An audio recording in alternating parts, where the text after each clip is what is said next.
কেঁপে উঠল। মুখে বললুম, কে? ক্ষুধার্ত, ক্ষুধার্ত, দারুণ ক্ষুধা আমার। মাংস চাই, হাড় চাই, রক্ত চাই। দিতে পারবে তুমি? পারবে না, পারবে না।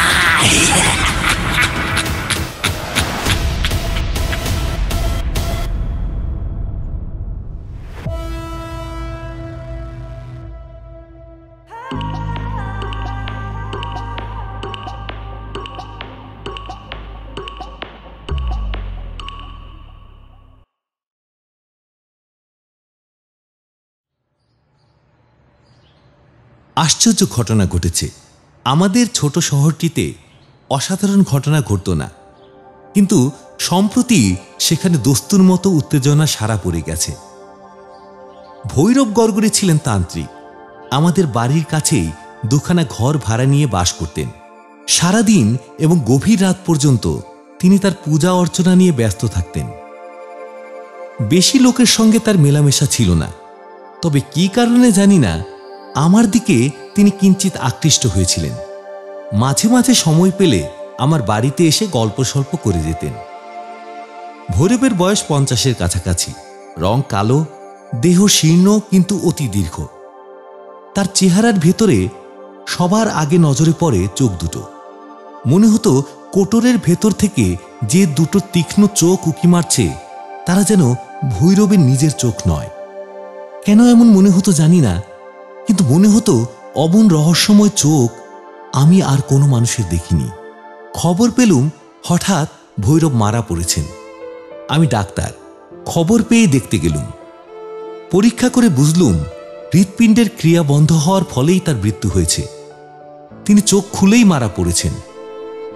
সেই দুটি অদ্ভুত চোখ, এখন তারা স্থির বটে, কিন্তু এখনো তেমনি রহস্যময়। স্থিরতা ছাড়া তাদের মধ্যে মৃত্যুর আর কোনো লক্ষণই ছিল না। ভৈরবের আত্মীয় স্বজন কেউ নেই, তিনি একেবারেই একলা থাকতেন। কাজেই সব দাহের ব্যবস্থা করতে হলো পাড়ার লোকদেরই। সন্ধ্যার সময় কয়েকজন লোক ভৈরবের বাসায় গিয়ে হাজির হলুম। সেই ঘরে ভৈরবের দেহ ছিল। যে ঘরে ভৈরবের দেহ ছিল তার দরজায় আমি সহস্তে তালা বন্ধ করে গিয়েছিলাম। এখন গিয়ে দেখি দরজা খোলা, তালাটা পড়ে রয়েছে মেঝের উপর। চোর টোর এসেছিল নাকি? তাড়াতাড়ি ঘরে ঢুকে আরো হতভম্ব হয়ে গেল। এই একটু আগে আমি নিজে চৌকির উপরে যে মৃতদেহটা পরীক্ষা করে গিয়েছি সেটা আর সেখানে নেই। ঘরে বাইরে চারদিকে অনেক খোঁজাখুঁজি করা হলো, মরা পাওয়া গেল না। মরা কিন্তু বেঁচে উঠে ভিতর থেকে বাইরের তালা খুলে বেরিয়ে যায়নি। তবে কেউ লাশ চুরি করেছে সম্ভব, কিন্তু মরা চুরি করে কার লাভ হবে সেটা আন্দাজ করা গেল না। ব্যাপারটা নিয়ে আমাদের ছোট শহরটি কিছুদিনের জন্য সরগরম হয়ে উঠল। তারপর ভৈরবের কথা আমরা একেবারেই ভুলে গেলাম। 3 বছর পরের কথা, দেশে আবার চাঞ্চল্যের সৃষ্টি হয়েছে। নানা লোকের হাঁস, মুরগি, ছাগল, বিড়াল, কুকুর, এমনকি গরু মোষ পর্যন্ত চুরি যেতে লাগলো। পুলিশে খবর দিয়েও কোনো কিনারা হলো না।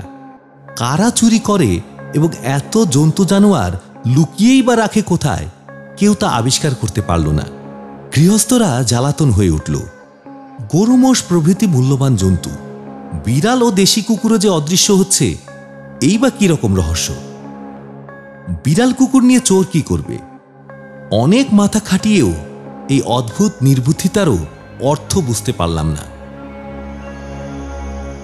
সেদিন একটু বেশি রাত পর্যন্ত বসে বই পড়ছিলাম। বাইরে ক্ষীণ চাঁদের অস্পষ্ট আলো।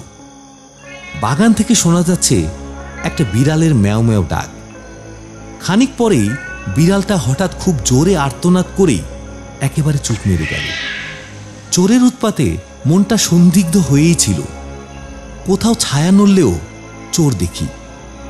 বিড়ালটার তীব্র চিৎকারে চমকে বাইরের দিকে তাকিয়ে মনে হলো একটা মূর্তি দৌড়ে ঝুপসি বটগাছটার তলায় গিয়ে অন্ধকারে গা ঢাকা দিল। ওই কি চোর, নইলে পালাবে কেন? তাড়াতাড়ি ঘরের কোণ থেকে এক গাছা লাঠি তুলে নিয়ে আমিও বেরিয়ে বটগাছের দিকে ছুটে গেলাম। এতদিন পরে বোধহয় চোরকে হাতে পেয়েছি। বটগাছের তলায় ঘুটঘুটে অন্ধকার, এক জায়গায় কি যেন চকচক করছে।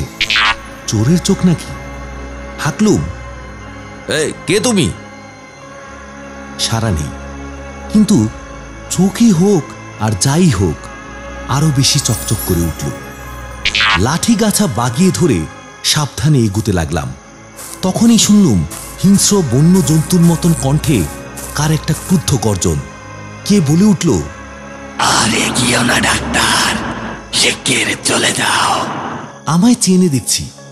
আবার জিজ্ঞাসা করলুম, কে তুমি? আমি ক্ষুধার্ত, আমার অন্য পরিচয় নেই। তুমি আলোয় বেরিয়ে এসো, আমি তোমাকে দেখতে চাই। আমাকে দেখবার চেষ্টা করো না, আমি হচ্ছি সাক্ষাৎ মৃত্যু। পালিয়ে যাও ডাক্তার, পালিয়ে যাও। আর শোনো, রাত্রে আর কখনো বাইরে বেরিও না, ভয় পাবে, বিপদে পড়বে। আবার ভয় দেখানো হচ্ছে? দাঁড়াও, তোমার চালাকি বার করছি। এই কে কোথায় আছো? শিগগির আসো, দেখে যাও, তাড়াতাড়ি আসো। আরে দেখো, চোর ধরেছি। আমার উচ্চ চিৎকারে চারিধার থেকে লোক ছুটে এলো। সকলের মুখে এক প্রশ্ন, ব্যাপার কি? এই ডাক্তার, ডাক্তার কি হয়েছে? চোরের কথা শুনলাম, এতদিন ধরে এই যে শুরু করছে, তাই এই না কোথায় গেল? ধর তো, পালাতে দিস না, খবরদার যেন না পালাতে পারে। চোর ধরেছি, ওইখানে লুকিয়ে আছে। সকলে চারিদিক থেকে গাছটাকে ঘিরে ফেলল। আলো এলো, কিন্তু গাছের তলায় কেউ নেই। কেবল দূর থেকে ভেসে এলো বিকট ও সুদীর্ঘ অট্টহাসির শব্দ।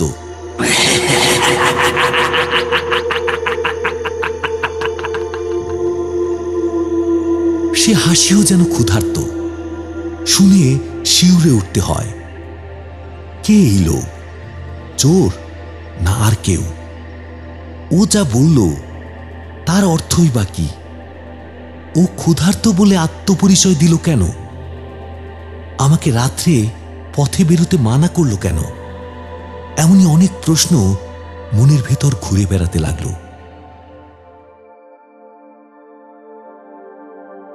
আবার সব নতুন কাণ্ড। জন্তু চুরি বন্ধ হলো না, তার উপরে মানুষও অদৃশ্য হতে লাগলো। 1 মাসের মধ্যে 5 জন মানুষ অদৃশ্য হয়েছে। প্রত্যেক ক্ষেত্রেই তারা রাত্রে বাইরে বেরিয়ে আর বাড়িতে আসেনি। বলেছি, আমাদের ছোট শহরে অসাধারণ ঘটনা ঘটে না।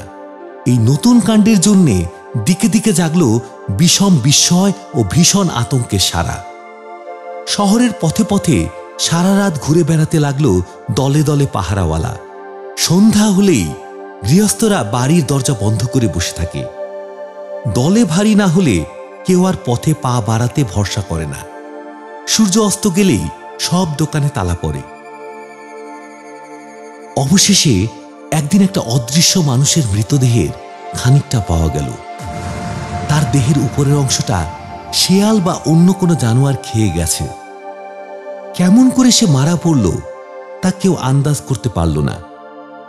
তাহলে যারা অদৃশ্য হয়েছে তাদের সবাই মারা পড়েছে হত্যাকারীর হাতে। কিন্তু অমন অকারণ নরহত্যার হেতু কি? যাদের পাওয়া যাচ্ছে না তাদের প্রত্যেকেই নিম্ন শ্রেণীর গরিব লোক।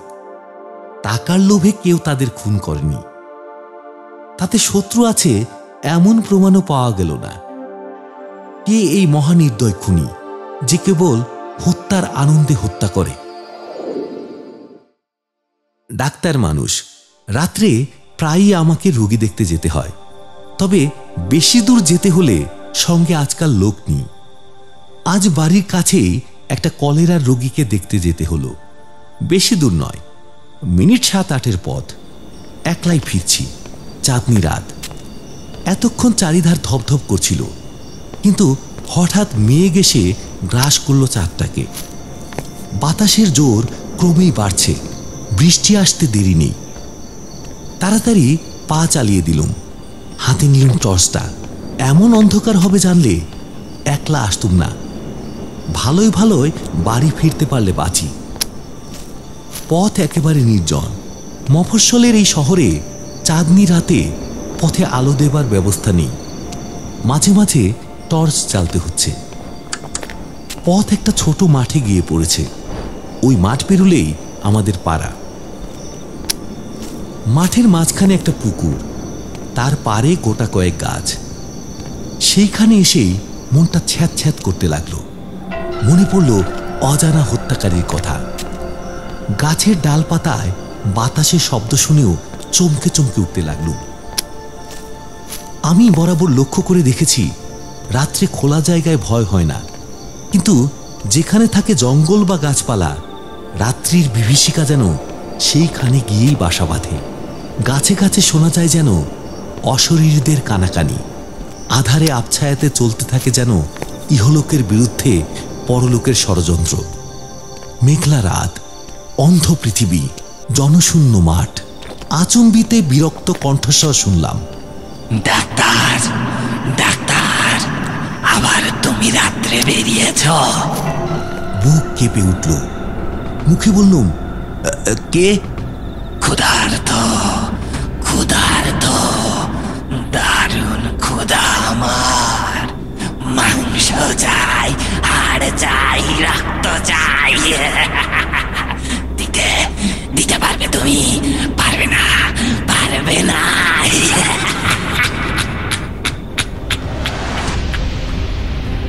ভয়াবহ হাসি, ভয়ানক কণ্ঠস্বর। কে? পাগল? এই কি মানুষ খুন করে? যেন বোবা হয়ে গেলুম। ভয় নেই ডাক্তার, আমি তোমার শত্রু নই। তাই তো বারবার তোমাকে সাবধান করে দিচ্ছি, কখনো রাত্রে বেরিও না। কি জানি যদি আমার ক্ষুধা জাগে, আমার যে বিশ্বগ্রাসী ক্ষুধা। শিগগির পালাও, পালাও, পালাও শিগগির। আতঙ্কের মধ্যেও মনে জাগলো বিষম কৌতূহল। ধা করে দিলুম টর্চটা টিপে। হ্যাঁ ভগবান, এ কি বিভীষিকার মূর্তি! গাছতলায় হাঁটু গেড়ে বসে আছে এ যে সেই তান্ত্রিক ভৈরব গর্গরী। 3 বছর আগে আমাদেরই সামনে যে মারা পড়েছে, এবং এবং যার মরা খুঁজে পাওয়া যায়নি। ভৈরবের মুখময় রক্ত, এবং তার সামনে মাটির উপরে পড়ে রয়েছে রক্তাক্ত মৃতদেহ। প্রচন্ড গর্জন করে ভৈরব এক লাফ মেরে টর্চের আলোক রেখার বাইরে গিয়ে পড়ল। সঙ্গে সঙ্গে শুনলুম দ্রুত পদশব্দ।